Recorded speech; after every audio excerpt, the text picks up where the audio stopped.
ที่ล้านด้านหน้าสนามฟุตบอลช้างอารีนาจังหวัดบุรีรัมย์กับนายปิยปิจนำผู้ว่าราชการจังหวัดบุรีรัมย์พร้อมเภสัชกรหญิงณัฐรดาปิจนำนายกเหล่ากาชาติจังหวัดบุรีรัมย์ผู้พิพากษาหัวหน้าศาลยุติธรรมรองผู้ว่าราชการจังหวัดหัวหน้าส่วนราชการทหารตำรวจพนักงานรัฐวิสาหกิจประชาชนจิตอาสาและประชาชนประกอบพิธีเฮ็ดบุญตักบาตรพระสงฆ์สามเณร49รูปครับถวายเป็นพระราชกุศลแด่สมเด็จพระนางเจ้าสุธิดาพัชรสุธาภิมลหลักพระบรมราชินีเนื่องในโอกาสวันเฉลิมพระชนพรรษา3 มิถุนายน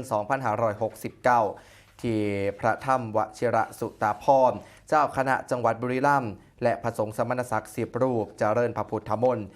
โดยในพิธีครับได้ปิยปิจนำผู้ว่าราชการจังหวัดบุรีรัมย์ประธานในพิธีได้จุดธูปเทียนเครื่องนมัสการบูชาพระรัตนตรัยจุดธูปเทียนเครื่องทองน้อยและเปิดกรวยกระทงดอกไม้ธูปเทียนแพร่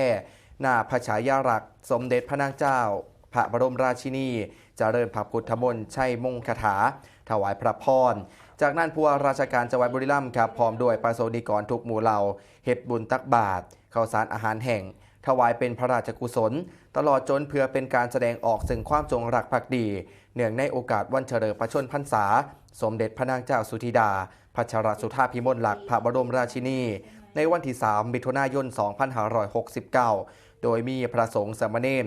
49 รูปรับบิณฑบาตครับ